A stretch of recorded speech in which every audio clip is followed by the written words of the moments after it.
been 22 years since India won a series in Sri Lanka.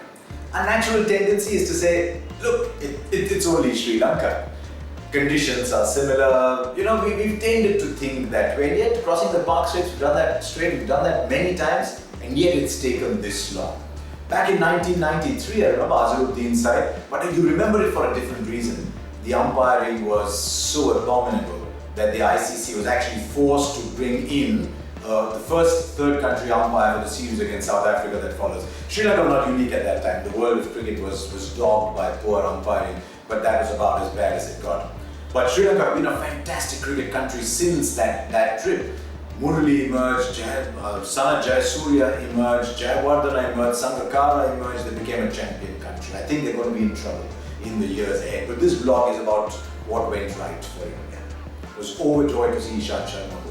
He got wickets in a match-winning effort at Lord's, but he'll be the first to admit that England's batsmen that day contributed to their own downfall. Here in Sri Lanka, he was creating the openings. He was the captain's go-to bowler. Every time the captain wanted a breakthrough, he was looking at Ishant Sharma for 2 test matches. And that, to me, is a good sign.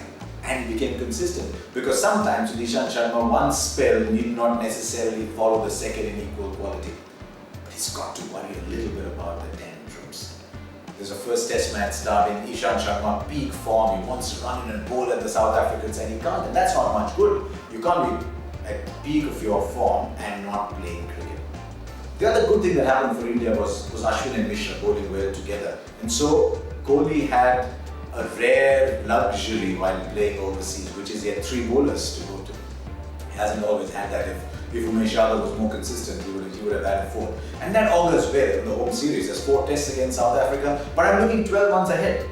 If the calendar doesn't change, there's 12 home test matches in India in 16-17. So you can really build a team, you can look forward to 16 really good test matches. I think Ashwin and Mishra and your third spinner's got to be Pragyan Ojha. If one of them falls off, is unwell, something happens, then Ojha comes in.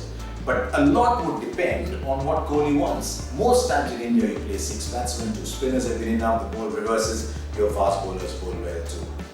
But if he wants 5, then your 5th bowler has to be able to bat, and that means maybe Akshay Patel would come in for the same reasons that Ravichandran Ashwin did. You do want a left-arm spinner to go with the off-spinner and the leggy.